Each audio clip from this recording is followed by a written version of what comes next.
大家好，我是梁海源。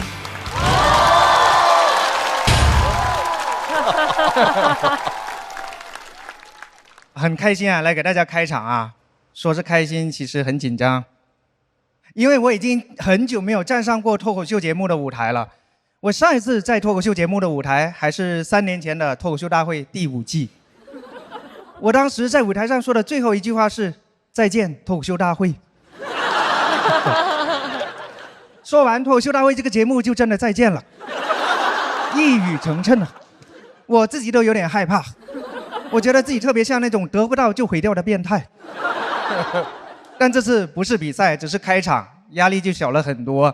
开场嘛，说不好我可以说我又不是来比赛的，说好了我可以说我也就是没来比赛，便宜他们了。实际上，如果演员1年只用讲5分钟段子的话，是很容易保持水平的。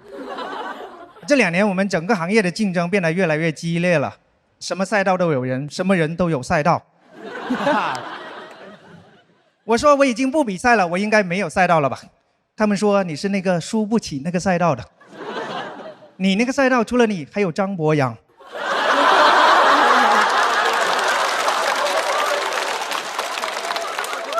但其实我是总编剧那个赛道的，今年我也是节目的总编剧之一，就图你们这个。我今天没有参加比赛，但是我问过很多选手啊，怎么样才可以赢得比赛？他们的答案也是五花八门。赢的人说只需要努力，输的人说只需要运气。我觉得他们的答案都有点片面，努力和运气都只是比赛的一部分。我觉得最重要的还是编剧团队的智慧、才华和无私奉献的精神。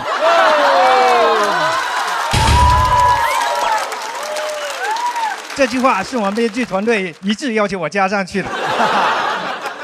其实都说每年的比赛是我们这个行业的高考，我其实很佩服大家，年年都来参加高考，年年都来争大王，对吧？有的人拿了大王还要再来争大王。原来对于学霸来说啊，最大的乐趣不是考上清华，而是反复考上清华的过程。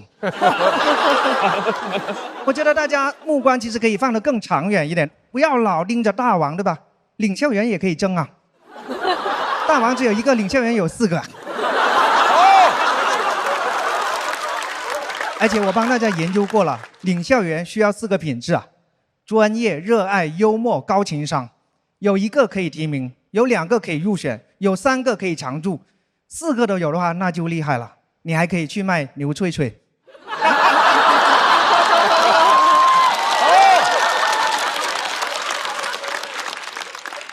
领校园不喜欢的话，主持人也可以争啊，说不定大家喜欢一些更瘦一点的主持人呢。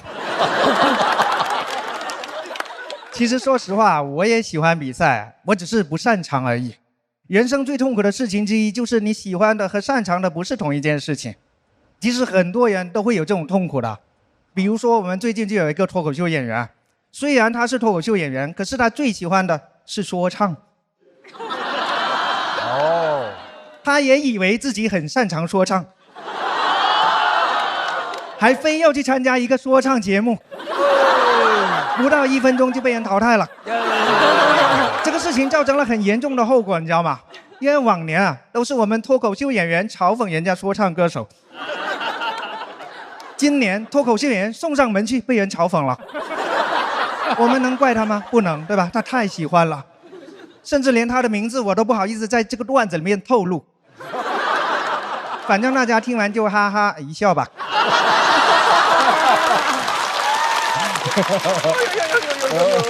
委屈了，委屈了。所以喜欢不一定擅长，擅长也不一定喜欢，都很常见，对吧？我也不例外，因为今年是我在现在这家爱喝酒的喜剧公司第10年了。10年我一直在这家公司做编剧啊，我很擅长做编剧，可是我不喜欢做编剧，因为当年这家公司的老板找到我的时候，他当时跟我说的是，我觉得你特别有脱口秀的天赋，你愿不愿意跟我来上海做明星？当时整个行业只有王自健一个明星，李诞都还不是明星呢。面对这个令人心动的 offer， 我完全没有想到他有可能在诈骗。我脑子里面只有一句话：事有伯乐而后有千里马。我肯定是个千里马了。但我得给伯乐一个证明自己的机会呀。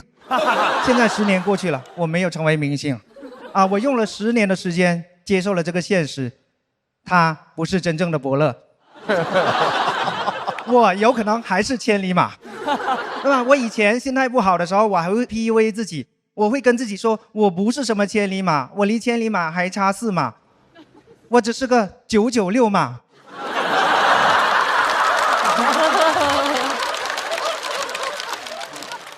但这2年呢，我不 PUA 自己了。我觉得，就算我不是千里马，你也不是什么伯乐，对吧？我们可能只是阿凡提和小毛驴。当然，阿凡提也有很成功的时候啊，因为我们节目这么多年，还是跑出过很多千里马，对吧？他们非常优秀，非常厉害，对吧？有多优秀呢？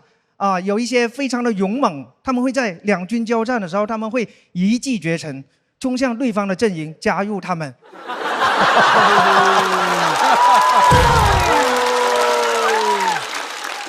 而小毛驴呢，每年总是被安排去做编剧，所以成了总编剧。甚至有人说我只适合做编剧，不适合做演员。但是没比赛这几年呢，我做了一个专场，叫《坐在角落的人》，不羞愧的说，还算挺成功的。然后巡演了2年，现在已经上线腾讯视频了。我觉得我已经找到自己喜欢也算擅长的事情了。哎呀，我特别开心。所以朋友们，不要听你们老板的，不要听他说你适合做什么，不适合做什么，你们听我的。你适合现在打开腾讯视频，观看梁海源的专场《坐在角落的人》。这句话是对屏幕前的人说的。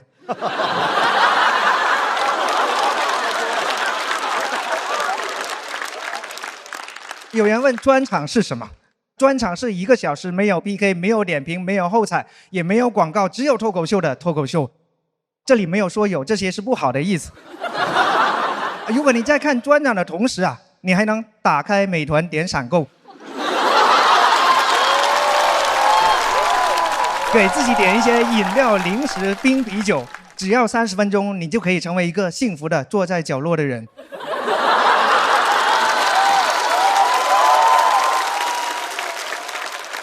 然后还有一些特别好的观众，他看完这个专场会过来跟我说：“海源，谢谢你，现在欠你一张演出票。”我很感动因为上一次听到这样的话，还是欠星爷一张电影票呢。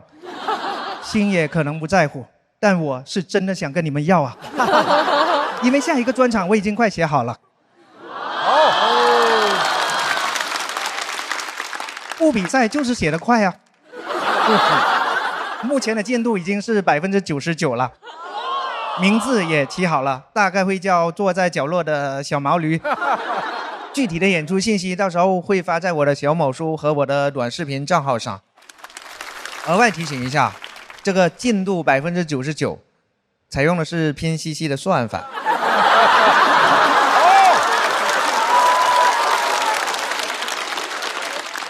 最后想跟大家说，不要想着寻找和依赖什么伯乐，人真正的伯乐只有自己。谢谢大家。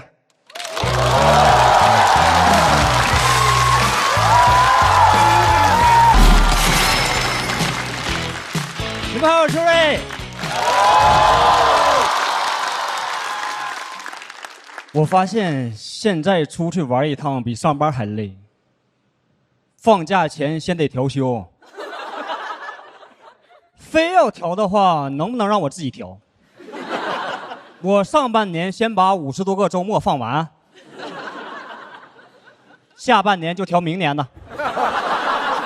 都调完了，我也快60了。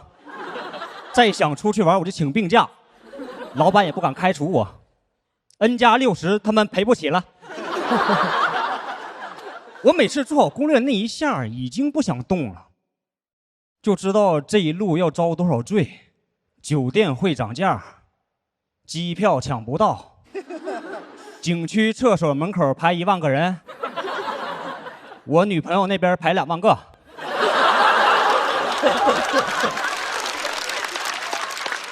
我能带出多少行李还要被飞机限制？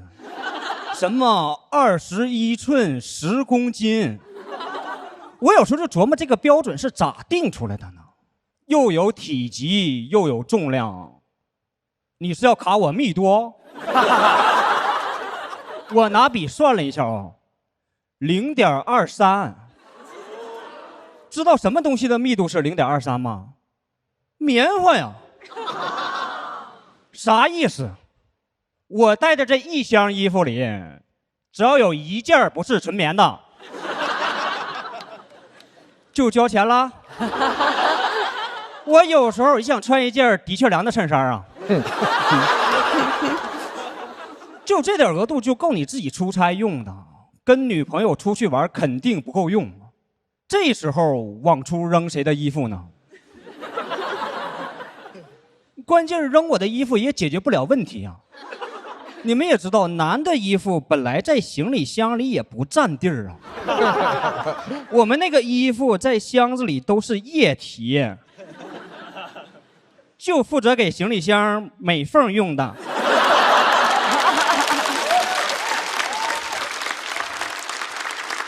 就是人家是带了一双鞋啊，我才可以多带2双袜子塞里边。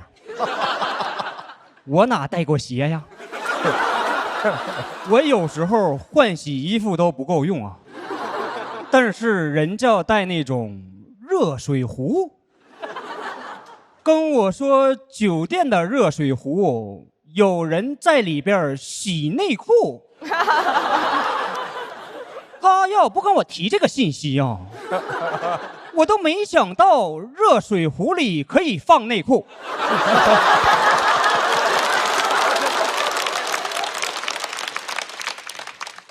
我想多带2条内裤。他听完给我一顿骂，挨骂之后我一路也没跟他说话，嘴里边塞着袜子呢。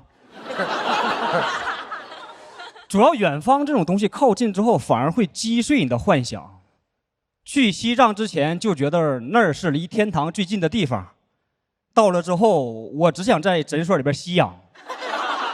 哎，我昏迷那个状态，听黄龄那首《痒》的时候，就觉得这首歌肯定是在西藏写的。你就听那歌词吧，来呀，快活呀！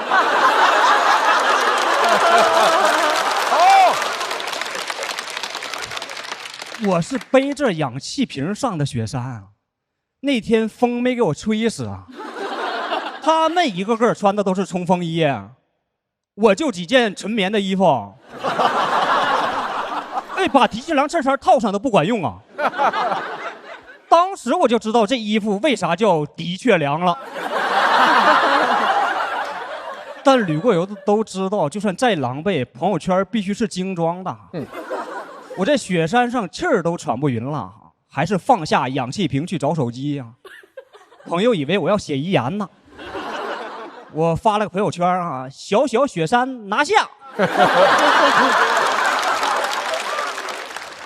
我朋友更装，掏出了高脚杯，没有酒，他纯装杯啊。说酒不重要哈，想喝的时候可以打开美团点闪购，30分钟都能送。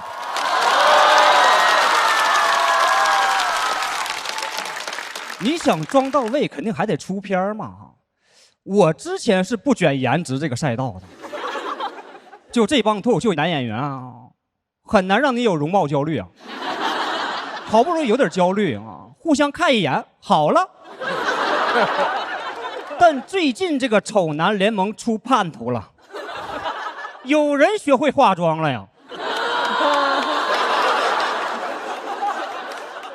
我们找的同一个旅拍啊，摄影师拍完说让我们一起瞅瞅，我说我们原来是瞅瞅，但有人已经帅了。我挑了半天，一张满意的也选不出来啊，就在那块嘟囔啊。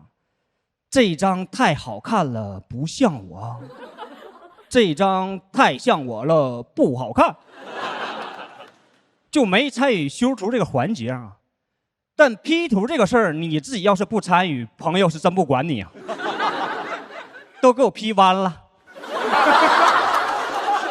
但咱能接受啊，这作品咱自己没付出努力嘛。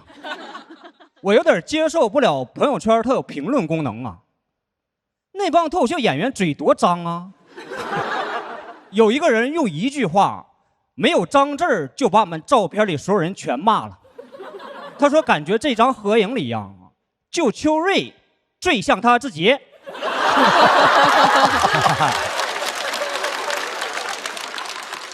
我也想过变帅啊，但录节目的时候就是我们丑男联盟最好看的时候了，也是服装老师最绝望的时候。人家别的工作都是10个晴天啊，全员加速中，然后是我们啊，对比太明显了。之前工作像过节啊，现在工作起来全是节节。主要咱这个节目还老淘汰好看的，衣服架子全走了，剩下我们这些衣服篓子。好看的衣服我们还互相试啊，你穿上挺丑啊，要不我试试？服装老师都懵了，说这衣服吴磊穿的时候也不丑啊，到底哪儿丑啊？后来这个答案是我在小某书上发现的，你要不用一次这种脏东西啊，都不知道咱这张脸后边能接这么多贬义词啊。说我面中扁平，口角下垂，鼻孔外露但鼻基底塌陷。我要在小说中看到这一段外貌描写，我还以为这玩意儿是个娃娃鱼呢。你把这么多好词都留给我了，真遇到丑人的时候你用啥呀？绝美吗？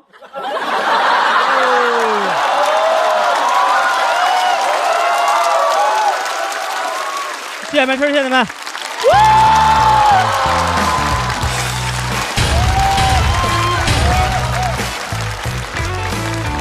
这么个大结局，这不是拿你当底了，把我当底了，没防住，你拿他当朋友，更拿你当底了。周瑞，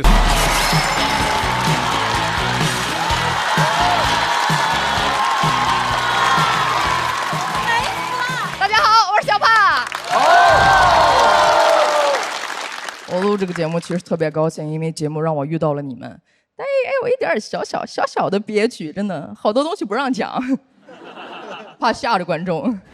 之前有个段子，我想写大自然中有那么一些螳螂，就是母螳螂会吃了公螳螂这个事儿不让讲，说女观众害怕螳螂，男观众害怕被吃。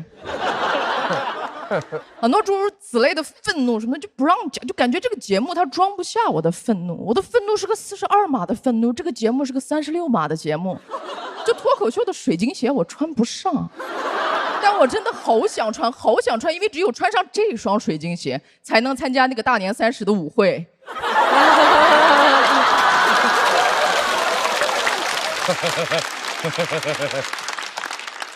其实之前有人说过类似的话，我听过说啊，小帕听你段子不敢笑，怕笑了有损功德。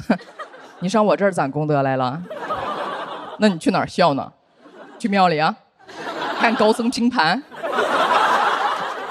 管轮回叫 callback 啊？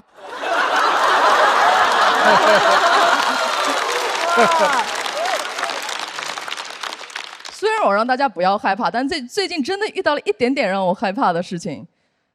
前段时间特别高兴，我上了鲁豫老师的播客，非常开心，聊了我的过去。大家听了我的播客之后，对我的态度就开始变得有些柔软。首先是贾浩，我跟贾浩认识有一些年了，我非常喜欢他。我们之间的日常沟通就是哥这个写不出来这个东西，吭哧半天写不出来。他说那写不出来别写了，非常正常。我们之间就是这么沟通的。他突然有一天过来跟我说加油，妹妹。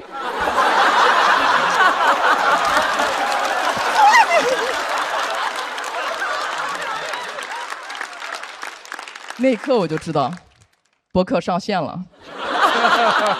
播客之后，紧跟着就是节目播出了，我收获了更多的心疼。好多人说哭了，还把自己哭的照片发给我。我看那个照片，我都纳闷，我们之间是不是有点快了？我不希望我的观众难过，我赶紧安抚他。我说，哎，我现在过得挺好的，你看我刚点了个60块的外卖。他回我一句，哦，你还在吃外卖。我不习惯这种柔软，朋友们，我这辈子在和命运硬刚，我在和生活打个你死我活，我个西北战狼，阿苏无尽。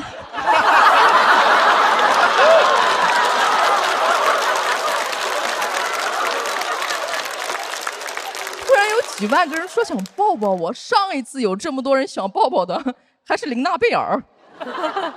我和琳娜贝尔还是有一些共同点的。琳娜贝尔是7宝之一，对吧？她有6个好朋友，我也有6个。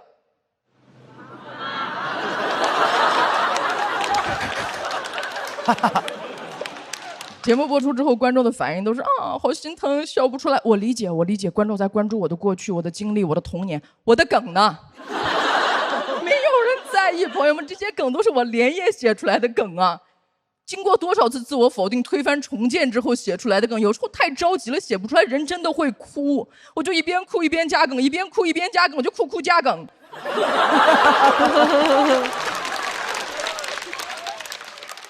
写那个稿子的时候想，哦，这个新鲜的双关，细腻的类比，爆炒一个转折，咱们再点缀少许的谐音，这不得给他们吃点好的？没有人在意，没有想到有一天我会像一个绯闻缠身的明星一样说出那句话，请大家多关注我的作品。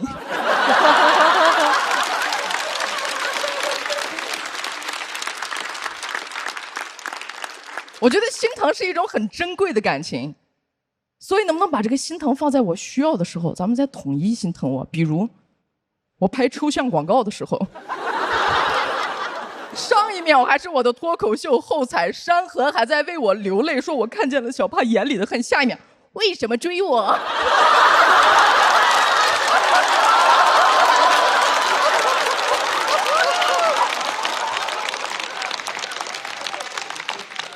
写了那么多，最好笑的是这个广告，这不值得心疼吗？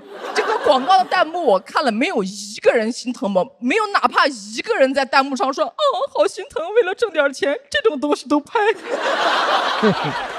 我害怕应对别人的心疼，一是我不知道该怎么回应，二我也害怕别人觉得我在卖惨，真不是我卖惨，这节目他都要这个，他就专门找这个，你们知道吧？有时候他着急了，他都骑着3轮，拿着大喇叭，他就挨家挨户，他都吆喝说穷人。说残疾人，有时候来晚了都被爱奇艺收走了。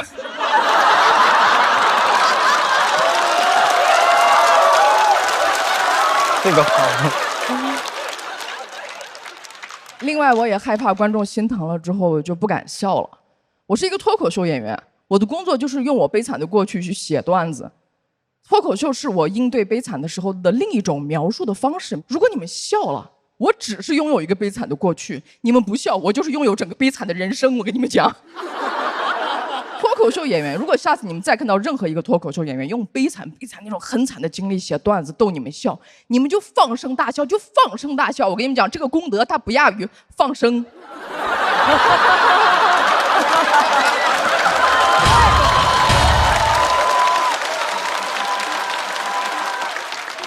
很多人说听了我的童年红了眼，我特别理解。毕竟很多同行听我的经历，他们也会眼红。比起怎么回应别人的心疼，我更了解怎么回应别人的嫉妒。别人心疼我，我不知所措；同行嫉妒我，我也没有太努力了。父母的功劳。我吃了这么多苦，我不知道该拿这些苦干什么。如果一定要拿这些苦干点什么，我打算拿它来开玩笑。因为总不能拿苦来说教吧，对不对？节目播出了之后，我有些八竿子打不着的亲戚，不知道从哪儿找到我的联系方式，啊，跟我说，哎呀，你能有现在，就是因为你过去吃的苦啊，你不要忘本，之后继续，大概就是这个意思。我用着我仅存的一丁点素质，我跟他掰扯这个事儿。我说，吃苦这个事儿，它最多算是有利有弊，对吧？你不能只看见它的利，你看不见它的弊呀。对方开始跟我掰扯。这不都是利吗？这哪有啥弊啊？哪有啥弊？我说你不就是吗？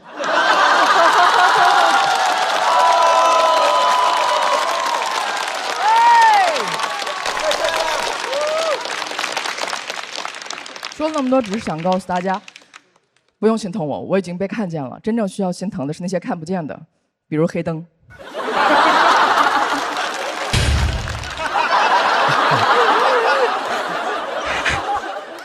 当然管我。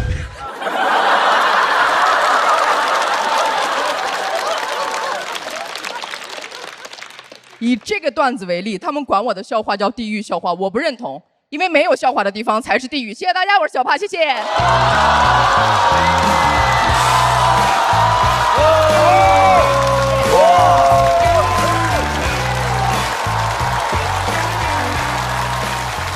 太搞，这要超级业了。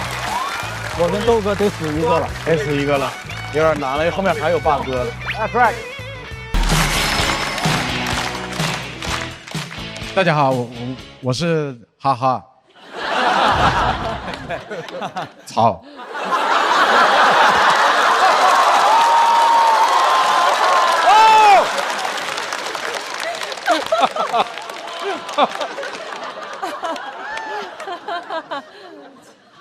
我最近被那个无理淘汰以后，我不是磕巴啊，淘汰我以后，我一直在琢磨为什么。我想明白了，主要是因为我这个人，他就不喜欢跟人起 beef。我喜欢 peace and love，我不喜欢指人鼻子然后骂。我没有办法像我 homie KL 刘聪一样那么霸气的喊出，哎，对，他是我 homie， 是的。哎呀，藏了一点哈圈的人情世故被你们听出来了。我没有办法像他那样很霸气的喊出，把那些敌人全都杀光，颠覆他乡。我没有办法喊出这种话来，因为依据《中华人民共和国刑法》。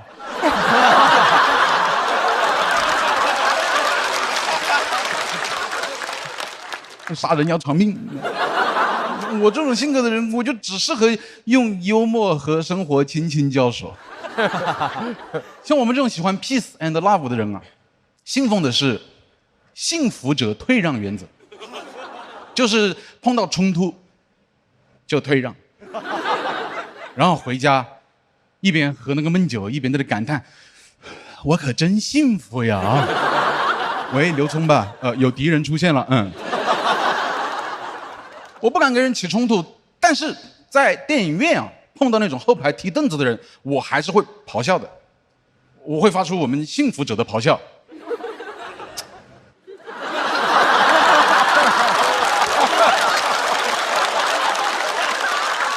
第二排的观众根本就没有亲亲，我再吼一嗓子啊！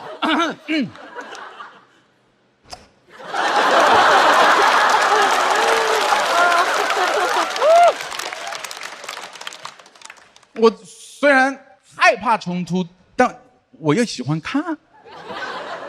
有一年3月8号吧，我跟我老婆在超市领完鸡蛋，回家路上看见两口子在那里吵架，我就先把鸡蛋小心翼翼地放在那个花坛那里，然后拨开人群钻到第一排，我在那喊，我说算了喽，算了喽，我都不知道发生了什么。看的人一多，吵架的人就更起劲了。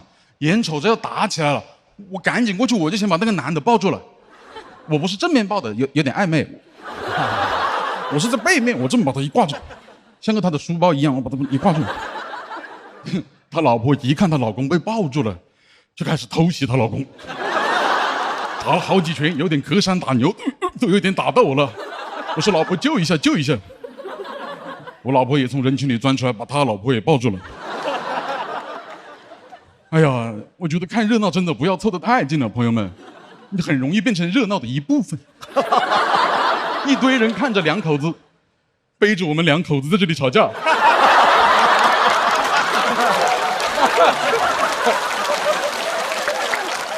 他们在这吵的时候，我才听明白怎么个事。那个姐妹说，她老公打麻将还是做生意，赔了家里几十万，然后也不出去上班，每天就躺在家里面的沙发上面，就这还好意思抽那25块钱一包的芙蓉王。哇呀，这姐妹讲故事的能力太强了，有细节有情绪，真的好抓人，我都听进去了，没抓住人。她老公红着脸就过去就是一拳，然后他老婆真的就是能说会道，然后闪避也点满了，一个摇闪就躲过去了，打到了我老婆。那男的反应也很快，他基本上那个就是个连招，左手直拳接右手道歉。他说不好意思，不好意思，我真该死，打死我算了，你们打死我算了。我真的，我这个脑子跟不上这么快的转折。我当时脑子里面还在想，我说哦哟，这25块钱的一包烟确实抽的有点太好了，就是。我老婆就突然已经被他打了，然后他还跟我道了歉了，而且最可气的就是还有很多不明真相的人跑到第一排说算了喽，算了喽。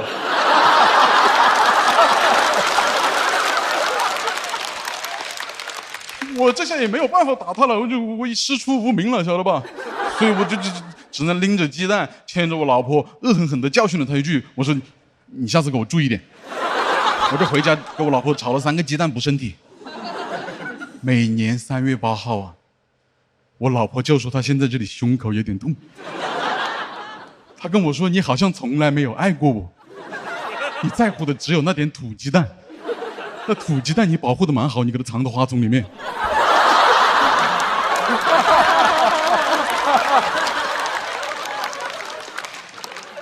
害怕冲突，但是生活里有些冲突无法避免。有一年夜里10点半了哦，楼上还在搞装修，我老婆说你上，这孩子还要睡觉啊，我就上去跟他们硬刚，为父则刚，我要保护我的孩子。就像 A2 紫药 HMO 96倍乳黄金，真正硬实力，续航母源，自护力。这个 flow 对我来说有点难。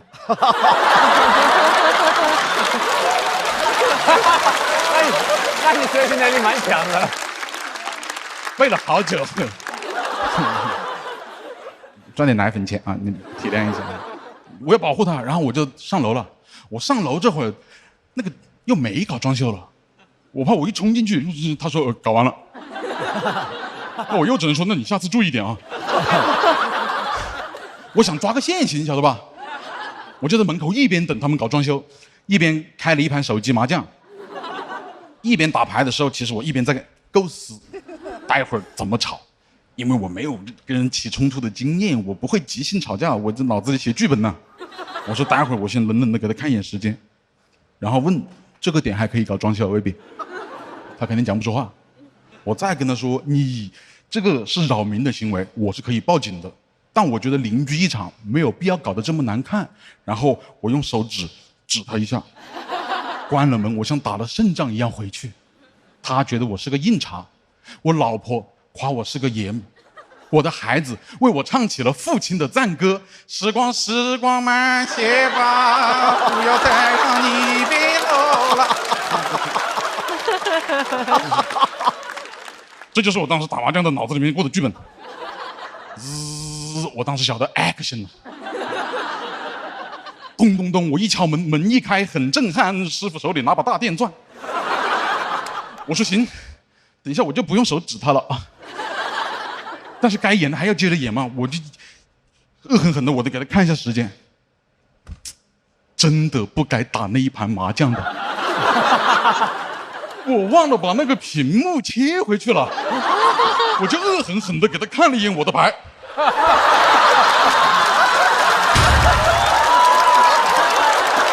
有画面了。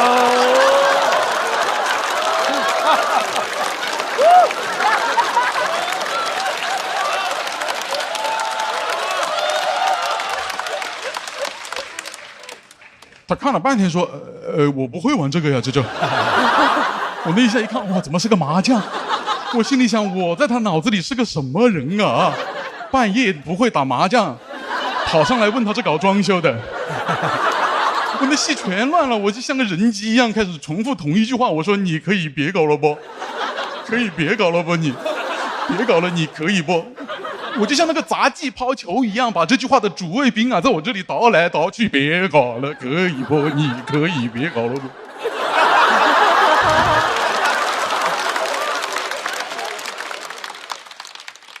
他看我这样，就像哄傻子一样开始哄我。他说：“我再搞一下就不搞了啊。”这话能哄孩子，但哄不了一个父亲。我当时把门把着，哇！我说你再搞一下，老子就报警。关了门我就出去了。我在门外面，我都站在家门口，我基本上我出了一身的汗。我真的很少跟人起这么大的冲突的。我刚刚可是跟他说的“老子”2个字，这话有点太重了，我觉得。他万一生气了，等下拿那个电钻滋老子怎么办？我的天！虽然这个冲突还没有发生，但我已经想好我的幸福退路了。他万一冲出来问我你是谁，老子你跟我说清楚，我就说你听错了，师傅，哥们儿，亲爱的，我说你要老子。太奇怪了。我有可能考虑联系警方，我是。然后我又开始在构思第二条退路的时候，我老婆跟我打电话了，她说你怎么还没回来？我说我刚刚差点跟人打起来，老婆，怎么样？楼上没搞装修了吧？我老婆说没搞了，啊，回来吧。我那一下才意识到，哇，那我应该是吵赢了。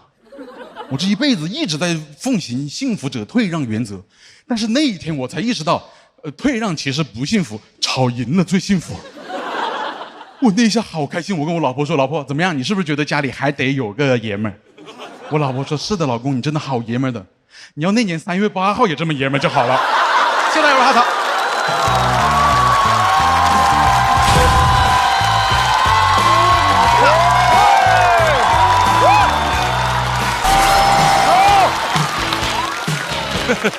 谢谢大家，谢谢大家，我是毛豆。选周杰伦多好嘛！真的，我比赛太难了，第4轮了，都没有素材，越来越卷。以前提到穷啊，只有何广智啊。前几轮这个比赛比的高寒、瑞瑞、小四爷一个比一个穷啊。我说我参加的是变形记吗？就我这个体型，我在台上讲，我从小可穷了，没有人信呢，真的。全都穷，只有呼兰哥和徐志胜在到处问别人要不要资金周转，真的。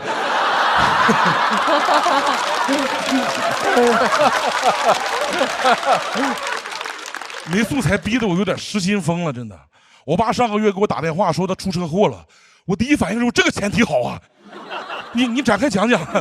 他说没事，就前2天被车刮了一下，那个人怕我是碰瓷儿的，赔了我800块钱。其实我一点事都没有，给我爸乐坏了。我说啊，一点事都没有吗？那你这不就是碰瓷儿吗？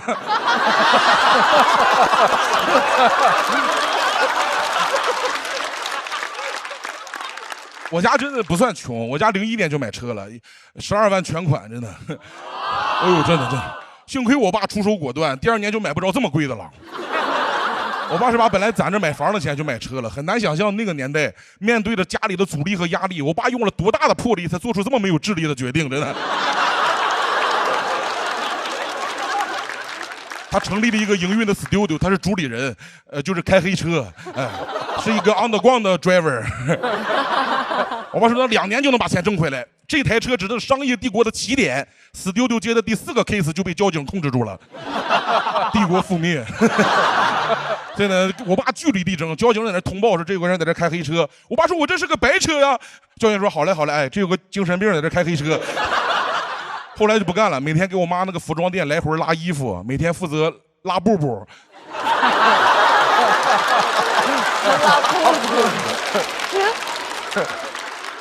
别人看见都说：“哎呦，家里有车真方便。”我妈说：“对呀，家里要是有个家就更方便了。”一直到去年，我爸一直都开这个车，他在那个车里抽了24年的烟，车里的爹味有点太重了。我现在在上海想家了，我就打一辆特惠快车，真的。臭车是我的乡愁啊。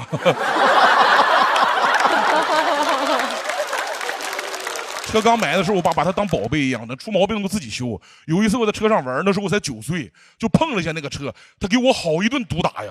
这都是我原生家庭的创伤啊，真的。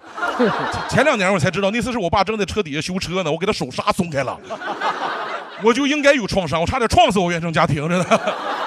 我小时候还觉得那个车挺大的，现在那个车我要想坐进去，那驾驶员就得出去。我爸比我轻不了几斤。去年我回大连，我爸来接我，我和我爸只能进一个。我们在停车场研究了半天是保大还是保小。后来我使劲塞进去，他都挂不上档了，那个档把在我这左下腹。我给肉抬起来让他挂档，我俩给车都塞满了，像午餐肉一样，真的。有次我妈开车，我爸在副驾驶，我在他后边，那个车都歪过来了，前面摆那个财神都斜着点头了。我妈给方向盘一松手，车原地就开始转弯了，真的。我偶尔也开那个车，每次开都有一种骑在一个老头身上的感觉，他每个零件都在交换。他是个 SUV 啊，现在已经是 AUV 了。我一上车就是哎呦喂，哎呦喂。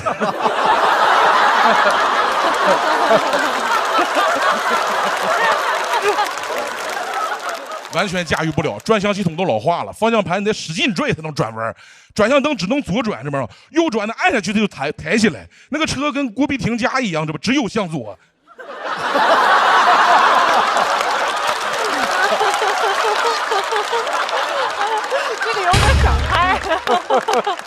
去年我爸说左转的也坏了，我说那就别开了，开出去只能开直线，这哪是车呀？这不是狙吗？这不是。真的手刹也坏了，手刹也是，手刹停车嘛就往后溜车。大连这个地方除了山就是坡，你知不知道？停车得拿砖头塞在那个轮胎底下。前年我回家看着我爸在地上找砖呢，还跟我打招呼。我说你干啥呀？他说我停车。我说哪有车呀？他说啊，他车我刚停的。哎，我车呢？我家车溜没着呢。他去追，我就在后边喊：“你没事吧？你没事吧？”不行，器具保帅吧？真的，感觉那个车在唱歌是吧？下个路口再见吧。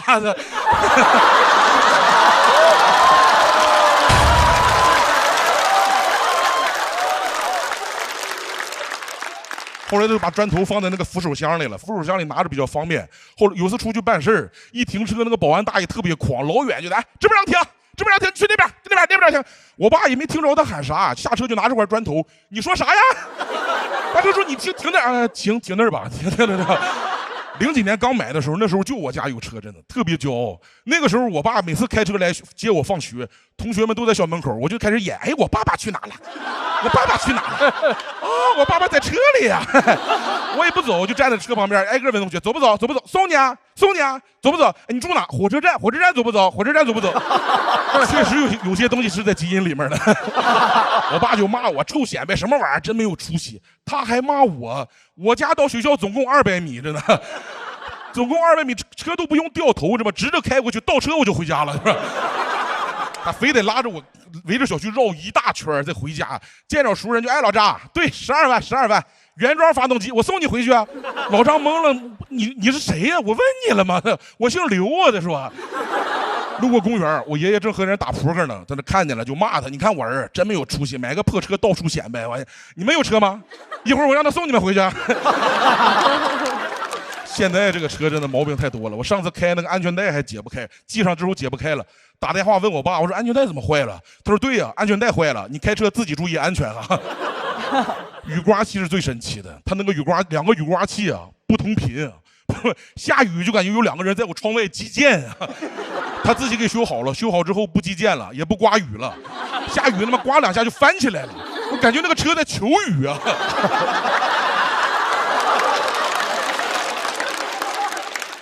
我爸说他现在一听声就知道这个车哪坏了，开着嘎啦嘎啦嘎啦响，这就是变速箱坏了；开着当响，这就是那个底盘坏了；开着嘣一声坏了，他也不知道哪坏了，他想下车看看吧，也下不去，安全带坏了。而且车老了，每个部件的缝隙都越来越大，都特别大。我爸本来那个车座底下藏了3000块钱私房钱，也不知道掉到哪个缝里了。20年底，我妈服装店倒闭，想给车卖了。车贩子说：“你这个破车最多就值2000块钱。”我爸说：“那低于5000我们不能卖啊。”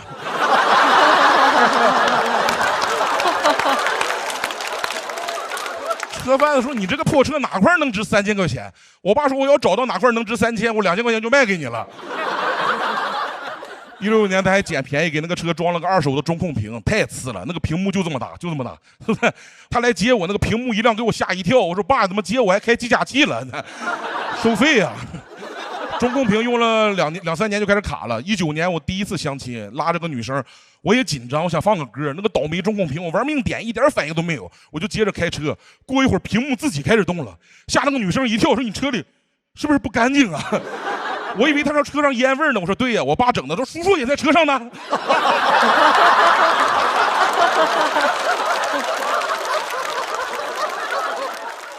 但是我每次跟我爸吐槽这个车，他都说啊，咱这个车虽然老，咱是日本原装发动机，有啥不一样吗？该坏不一样坏啊。中国发动机坏了是嘟，日本原装的坏了是哈基米马西达，斯密马塞。还说什么日本匠人精神，我爸比他们匠多了。他上次那个车都在路上都抛锚了，还在那日本什么原装发动机绝对没有问题。我说20多年了，什么破发动机啊？我爸说你说什么？他那个眼神好像在问我，你怎么能这么跟皇军讲话呢？18年我退伍回来，想拿退伍费给他买个新能源的车，他又是原装的坏不了。他说发动机就是什么日本匠人的良心，没过2天又抛锚了，良心大大的坏了。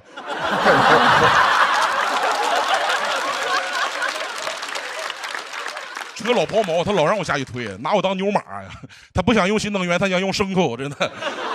我爸说他当年买这个车就冲着这个发动机，他现在都有点反制了，跟我说发动机就是越老的越好。我说那最好的发动机就是瓦特发明的那一台呗，是吧？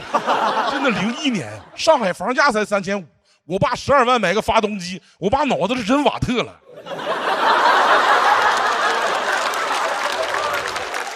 这两天他开的比较少了，车基本上停在那儿，也没人修，也没人洗，碰瓷儿都不碰我家车，碰完还得洗衣服着呢。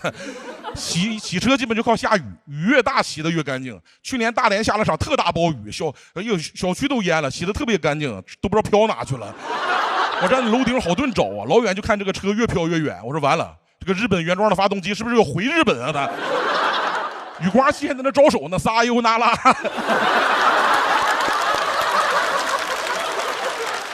车泡完水之后，也终于就是彻底报废了，也开不了了。正好我也在家，一块跟我爸去办的报废的手续。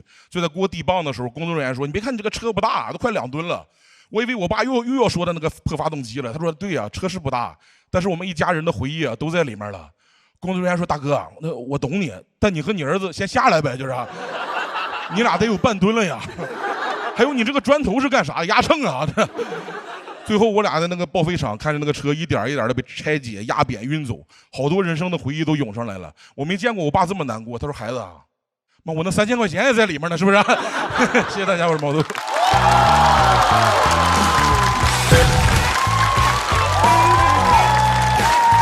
太脏了，他自己把自己占满了，感觉打那个玩具枪，哒哒哒哒哒。对。